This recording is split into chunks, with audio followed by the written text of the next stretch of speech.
Iran ने 1 घंटे में इसराइल के 10 जंगी तैयारे मार गिराने का दावा किया है। 10 इसराइली तैयारे गिराने का दावा ईरानी हुकाम ने किया है। उधर ईरानी एयरफोर्स ने जुनूबी इलाके देसफल शहर में इसराइली ड्रोन मार गिराया है। ईरान प्रेस टीवी ने गिराए गए इसराइली ड्रोन की तस्वीर जारी कर दी है। ये मनाजिर आप अपनी टेलीविजन स्क्रीन पर मुलाहिजा कर रहे हैं। ये वो ड्रोन है जो कि ईरानी हुकाम की जानिब से गिराया गया है। ईरान ने 1 घंटे में 10 इसराइली जंगी तैयारे मार गिराने का दावा किया है। 10 इसराइली तैयारे गिराने का दावा ईरानी हुकाम ने किया है। उधर ईरानी एयरफोर्स ने जुनूबी इलाके देसफल शहर में इसराइली ड्रोन मार गिराया है।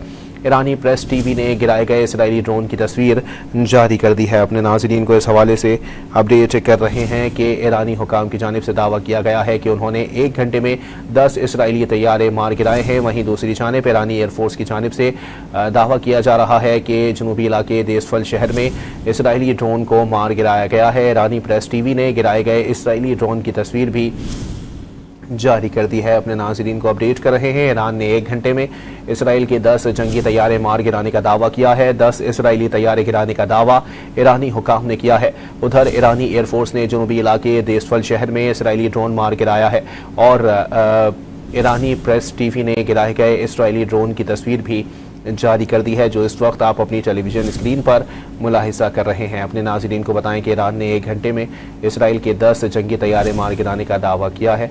10 इसराइली तैयारे गिराने का दावा ईरानी हुकाम ने किया है। ईरान ने इसराइल पर नया हमला कर दिया। ताज़ा हमले में 100 हाइपरसोनिक बैलिस्टिक मिसाइलों के अलावा मुतअद्दिद ड्रोन्स इसराइल की तरफ दागे गए हैं।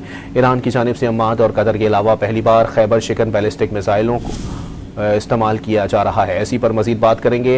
डॉट न्यूज़ के सीनियर सहाफ़ी अनवर इकबाल साहब इस वक्त हमारे साथ मौजूद हैं। जी अनवर इकबाल साहब, बताइएगा कि आज तो वैसे ही सरकारी मीडिया की जानिब से भी दावा किया जा रहा था ईरान के कि एक बड़ा हमला जो है वो इसराइल पर किया जाएगा, और अब ये वाकई एक बड़ा हमला ही तस्वुर किया जा रहा है।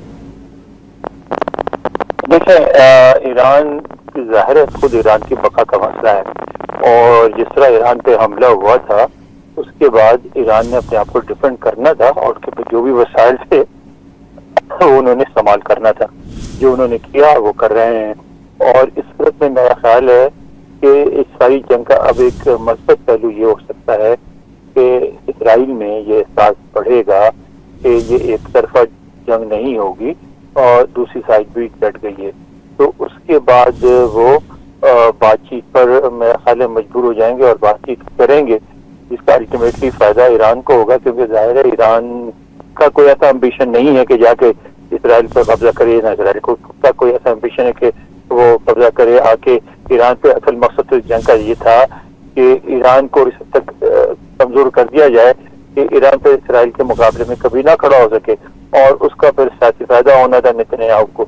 और अगर ईरान ये साबित कर देता है इस जंग में कि वो इसराइल का मुकाबला कर सकता है, तो फिर वो जो सियासी फायदा है, यानी जो प्रेस्टीज का है, जो मसला है, रेपुटेशन का है, वो सारा सारी दुनिया में वो ईरान के फेवर में चला जाएगा, इसराइल के खिलाफ जाएगा। तो अब ये जो जंग है, अब मैं समझ रहा हूँ आहिस्ता आहिस्ता अब एक फैसला कुन मरहले में दाखिल हो रही है, और उसके बाद ये मुमकिन है कि अब बैनुल-अक़वामी क़ुव्वतें अब उसमें मुलव्वस होंगी और शायद उसके बाद दोनों की सुलह करा दें। लेकिन अब सुलह किन शराइत पे होगी ये भी देखने वाली बात है। क्या ईरान सिर्फ इस बात पर राजी हो जाएगा कि जंग रुक जाए, या वो ये भी सवाल उठाएगा कि जी हम पे बगैर इश्तियाल के बिला इश्तियाल हमला किया गया है, तो अब उसकी भी कोई वो मतलब उसका भी कोई हो कंपनसेशन हो। तो अब यानी सारी कॉन्फ्लिक्ट जो है अब एक बड़े ही दिलचस्प और बहुत ही फैसलाकुन मरहले में दाखिल हो रही है। तो अनवर साहब, ये भी बताइएगा, आपने बोला कि आलमी ताकतें इसमें इन्वॉल्व हो सकती हैं, तो अब तो दिखाई दे रहा है डोनाल्ड ट्रंप का स्टेटमेंट आ गया इस हवाले से कि इस जंग का खात्मा हो जाना चाहिए, और उन्होंने तो ये भी बता दिया कि उनका रशियन सदर के साथ जो है वो टेलीफोनिक रब्ता हुआ है और उसमें इस बात की तस्दीक हुई है। दूसरी बात जो है वो 2 आलमी रहनुमाओं की बात करें तो सर केयर स्टारमर और सऊदी वली अहद मोहम्मद बिन सलमान के दरमियान भी रब्ता हुआ है। तो अब क्या आपको लगता है कि कुछ जो है वो पॉजिटिविटी की उम्मीद है, क्योंकि सूरत हाल तो ऐसी दिखाई नहीं देती? देखिए, इस जंग का खात्मा तो बातचीत से ही होना था, और तो कोई हल नहीं था। जैसे मैंने पहले कहा कि दोनों में से किसी मुल्क का ये इरादा नहीं था कि उनके इलाकों पर जाकर कब्जा करे। इसमें सिर्फ ये था कि ये साबित करना था कि कौन ज्यादा ताकतवर है। तो अगर इसमें ईरान रिस्पॉन्ड नहीं कर पाता तो इसराइल ये साबित कर देता कि मिडिल ईस्ट में सिर्फ एक ताकत है, वो इसराइल है, और वो जब चाहे जिसको चाहे जिस तरह चाहे डील कर सकता है। अब अगर ईरान डट गया है, जैसा कि लग रहा है कि डट गया है, तो फिर तो ईरान इसराइल जो इम्प्रेशन क्रिएट करना चाहता था वो तो इम्प्रेशन जायल हो गई ना। तो अब जो भी बातचीत होगी, जाहिर है आलमी ताकत इन्वॉल्व हो गई, इनको होना था, क्योंकि उनमें से वो कोई भी नहीं चाहेगा कि बात मजीद तबाही की तरफ जाए। और अब उसमें यह है कि इसराइल को भी कोई फायदा नहीं इस जंग के आगे बढ़ने से, और ईरान तो जाहिर है ये जंग चाहता भी नहीं था, वो भी नहीं चाहेगा कि बढ़े ये जंग। ये जंग तो इराक पे मुसल्लत की गई है ना। तो अगर तो जिस तरह नजर आ रहा है ईरान जिस तरीके से अपना दफा कर रहा है, तो उसके बाद ये सूरत हाल रह गई है कि सुलह हो, इन शराइत पे हो, ये भी सामने आएंगी। और इन शराइत, जिन भी शराइत पर भी हो, अब ये नहीं होगा कि यकतरफा सुलह होगी और जिसमें सारा जो है सारे पॉइंट्स इसराइल के फेवर में होंगे। अब नहीं होगा, अब पॉइंट जो है बहुत सारे ईरान के फेवर में ही जाएंगे, क्योंकि ईरान ने अपना दफा करने की सलाहियत जो है वो साबित कर दी। तो अनवर साहब ये भी बताइएगा कि ईरानी सदर ने ये स्टेटमेंट दिया है कि जी किसी भी नामाकूल किस्म के मुतालबे को तस्लीम नहीं किया जाएगा, कहीं हम झुकेंगे नहीं, और जब तक मिसाइल हमले बंद नहीं होते हम लोग मुज़ाकरात की मेज़ पर भी नहीं आएंगे। तो नामाकूल किस्म के मुतालबात ये किस जानिब इशारा है? बहुत वाज़ेह इशारा है कि जो जंग शुरू इस बात में की ना इसराइल ने, माफ कीजिएगा, ये कह के कि यहाँ जो है ईरान ने अपने न्यूक्लियर जो प्रोग्राम है उसको इस तक आगे बढ़ा लिया था कि वो किसी वक्त भी हथियार बना सकता था, और हम इस ईरान को न्यूक्लियर जो कुव्वत है हथियार से भी पहले जो अफजूदगी की प्रोलिफरेशन की जो न्यूक्लियर की कुव्वत है वो हासिल नहीं करने देंगे। हम ये रिस्क नहीं दे सकते कि कल को जाके ईरान न्यूक्लियर हथियार बना ले। तो अब तो जाहिर है ईरान इस शर्त को नहीं मानेगा। देखे ना, अब जंग करके या तो जंग आप जीत जाते तो फिर तो मजबूर रहते, अगर जंग करके और जंग स्टेलमेट में तब्दील हो जाती है या जंग में ईरान का हाथ ऊपर रहता है, तो फिर तो ईरान इस बात को क्यों मानेगा, वो फिर अपनी शिकायत रखेगा और जो बातचीत है वो नए तरीके से और बिल्कुल ही मुख्तलिफ किस्म की होगी। अनवर इकबाल साहब ये भी बताइएगा कि अब जाहिर सी बात है जो सूरत हाल दिखाई दे रही है, अब आपको लगता है कि कहीं ना कहीं इस मुस्तकबिल करीब के अंदर या अगले 2 से 3 दिन के अंदर अगर खुदा न खास्ता ये जंग जो है वो जारी रहती है, तो ईरान जो है वो उस पोजीशन पर आकर खड़ा हो जाएगा कि वो बोलेगा कि मैं अब मुज़ाकरात की मेज़ पर नहीं आता, अब मुझे जंगी करनी है, क्योंकि उन्होंने वैसे ही बोल दिया है कि हम जो है वो तवील जंग की तैयारी कर रहे हैं। ये तो ज़ाहिर ईरान ने यही कहना था और इस तरह की बात नहीं की जाती है। ना, जंग एक तो लड़ी जाती है मैदानी जंग में और एक होती है नफ्सियाती जंग। नफ्सियाती जंग में तो जाहिर है आपने ये साबित करना होता है कि आप न सिर्फ तवील जंग के लिए तैयार हैं बल्कि आप में तो जंग लड़ने की सलाहियत भी है। और इस तरह के बयानात इसराइल से आ रहे हैं जो उन्होंने ईरान से आ रहे हैं और जो उन्होंने इसराइली तैयारियां मार गिराने की बात की है, तो उससे तो ये बात जो है आहिस्ता आहिस्ता वाज़ा होती जा रही है कि ईरान अपना दफा कर सकता है।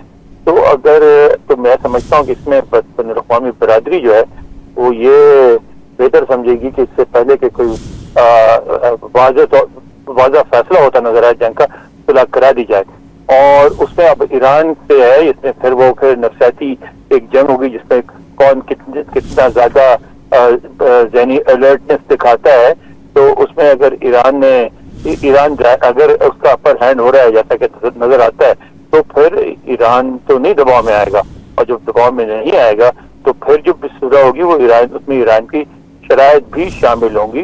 देखिए ना, ईरान, एक बात ध्यान में रखें कि ईरान ने जंग नहीं शुरू की थी, इसराइल ने एक वाज़ा मकसद का ऐलान किया था कि इस मकसद के तहत हम जंग कर रहे हैं। अगर वो मकसद हासिल नहीं होता तो फिर उनकी शिकस्त तो ही नहीं है कि आप जिस मकसद को हासिल करना चाहते थे इतना कुछ करने के बावजूद हासिल नहीं कर सके।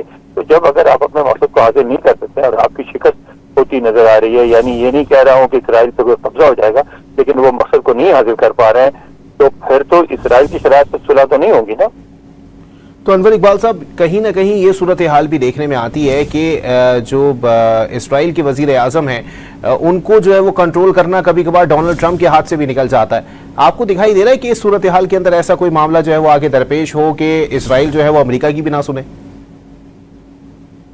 मेरा ख्याल ये है कि जैसी सूरत हाल जा रही है और अगर ईरान इसको 2-4 दिन सस्टेन कर जाता है और ये बात बिल्कुल वाज़ह हो जाती है कि ईरान को मैदान जंग में शिकस्त नहीं दी जा सकती, तो फिर तो नेतन्याहू जो है वज़ीर-ए-आज़म इसराइल के, वो इस पोजीशन में ही नहीं होंगे कि वो सदर ट्रंप से कुछ कह सकें या ईरान से कुछ कह सकें या किसी भी मुज़ाकरात की मेज पर वो अपना वेट डाल सकें।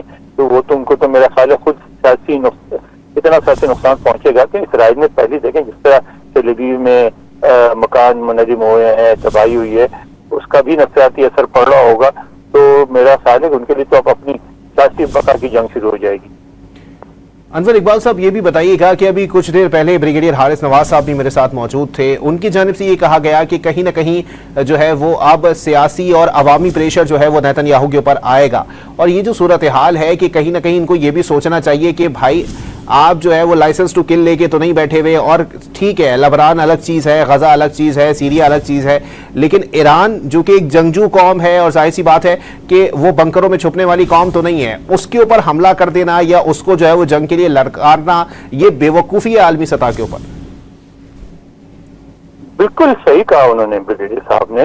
देखें अब क्या होगा, अब तो ये है कि अब जो शाम से ईरान को पीछे हटना पड़ा था, जो लुबनान से हिज़्बुल्लाह को पीछे हटना पड़ा था, वो सारी चीजें जो है ना, अब अगर ईरान अपना दफा कर लेता है तो ईरान के लिए मुख्तलिफ किस्म के ऑप्शन खुल जाएंगे और इसके बहुत दूरस्थ असरात पड़ेंगे मशरिक़ वुस्ता के हालात पर। और इवन जो अरब ममालिक हैं वो नहीं चाहेंगे कि ये जंग उस हद तक जाए जिसमें ईरान की वजह बरतरी नजर आए। ना अमेरिका चाहेगा और ना इसराइल चाहेगा। तो मेरा जो ख्याल है कि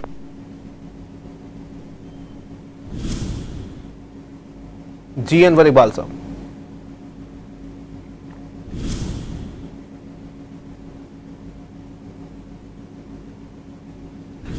अनवर इकबाल साहब से राब्ता मुनक़ता हो गया है। अपने नाज़रीन को बताएं कि ईरान ने इसराइल के खिलाफ अपने हमलों में मज़ीद शिद्दत लाने का भी ऐलान कर दिया है। साथ ही साथ आपको बताते चलेंगे इसराइल की जानिब से ईरान में रिहायशी इमारतों और आम शहरियों को निशाना बनाने का सिलसिला भी जारी है। अब तक की इतलात के मुताबिक ईरान के सूबे आज़रबाईजान में 31 शहरी जबकि तेहरान में 20 बच्चों समेत 60 अफराद शहीद हुए हैं।